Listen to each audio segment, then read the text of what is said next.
आज आपण बनवणार आहोत असे मोड जे आलेले आहेत मुगाला, मुगाची आपण मिसळ बनवणार आहोत. तर ती कशी बघा, आपण घरी मोड आणले होते, किती सुंदर आले, बघू शकता. अशा प्रकारे असे मोड आलेल्या मुगाची आपण आहे ती उसळ बनवणार आहोत, अगदी साध्या सोप्या पद्धतीने. तर चला आता कृती करून घेऊ. तर वाटणात काय पाहिजे ना आपल्याला, जिरे, खोबरं, कढीपत्ता, कोथिंबीर, तीळ आणि लसूण. बास घ्या. आता खोबरं ठसा ठसा ठेचून घ्या. नाही येत का पाट्यावर वाटता, असू द्या, घाला मिक्सरला सगळं आणि छान थोडंसं पाणी टाकून चांगली पेस्ट करून घ्या. जर पाट्यावर वाटता येत असेल तर असं खोबरं घ्यायचं, मस्त ठसा ठसा ठेचायचं. मग बाकीचे इतर जे कोथिंबीर, कढीपत्ता, तीळ, लसूण, जिरे सर्व घालायचं. थोडं थोडं पाणी घालून छान अशी मस्त पेस्ट तयार करून घ्यायची. पाट्यावर त्याला चव कशालाच नाही बरं का, पण असू द्या, वेळ नसेल तर मिक्सर वापरलं तरी देखील चालेल. आता हा मसाला वाटतोय ना, तोपर्यंत तुम्हाला सांगते, जे ओले आपले मूग आलेले असतात ना, मोड आलेले, हे मोड आलेले मूग म्हणजे जीवनासाठी नाही खरंच अमृत आहे. कारण की त्यात भरपूर प्रमाणात प्रथिने असतात आणि त्याचा आपल्या शरीराला खूप असा फायदा आहे. त्यासाठी मोड आलेले मूग हे ना आपण खाल्लेच पाहिजे. शिवाय ज्यांना वजन कमी करायचं आहे ना, त्यांच्यासाठी तर मोड आलेले मूग म्हणजे अगदी वरदानच आहे. त्याशिवाय आपली जी पचनशक्ती आहे ती देखील ह्या मुगांमुळे मोड आलेल्या सुधारते. वजन नियंत्रित राहतं. शिवाय आपली रोगप्रतिकारशक्ती आहे ती देखील चांगली सुधारते. त्यामुळे अशी मोड आलेले मूग तुम्ही नक्की खाणार ना, नक्की खा. आणि अशी भाजी देखील तुम्ही नक्की करून खाल्ली पाहिजे बरं का. तर चला आता मसाला वाटण होत आहे, तोपर्यंत आता आपण काय केलेलं आहे, जो बारीक चिरलेला कांदा आहे तो घ्यायचा. त्याला छान बारीक चिरून घेतले ना, तोपर्यंत गॅसवर आपण काय करूया, आता कुकर तापायला ठेवूया. कुकर तापतोय.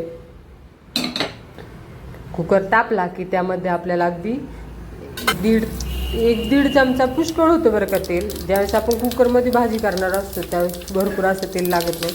त्यामध्ये जिरे आणि मोहरी मस्त तडतडून द्यायचे. त्यांचा डान्स झाला की कढीपत्त्याला ताठया करायला टाकायचा आणि वरून कांदा घालून घ्यायचा. आता कांदा हा लाल होतोय ना, तोपर्यंत त्याच्यात हळद आणि हिंग जे आहे ते घालून घ्यायचं. छान परतून घेतलं त्यात मूग घालून घ्यायचे. मूग हे छान परतून घ्यायचे. सगळं मिश्रण जे आहे ते एक जीव करून घ्यायचं. त्यानंतर आपण जो मसाला वाटलेला आहे पाट्यावर हिरवा, ते वाटण ह्यामध्ये घालून घ्यायचं.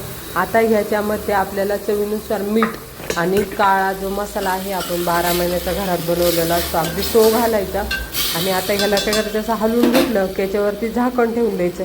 त्याला छान तेल सुटेपर्यंत आता असंच करत राहायचं, मधून मधून हलवत राहायचं.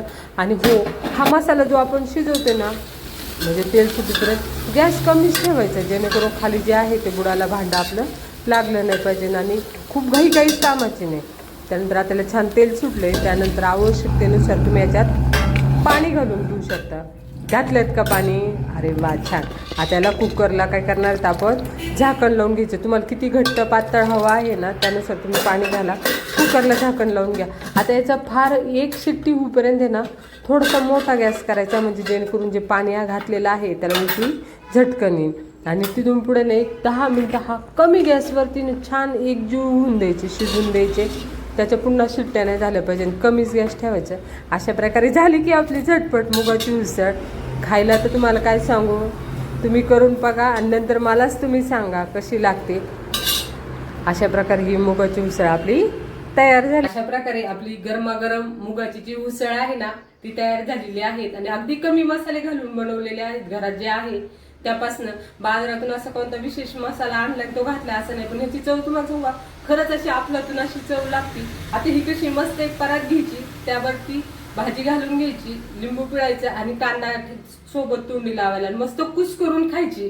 अशा ज्या उसळ वगैरे असतात ना, मस्त कुस करून त्यांचा आनंद घ्यायचा. तुम्हाला सांगते, एक भाकर जर खाल्ली ना तुम्हाला 100% काही न करता देखील झोप येईल.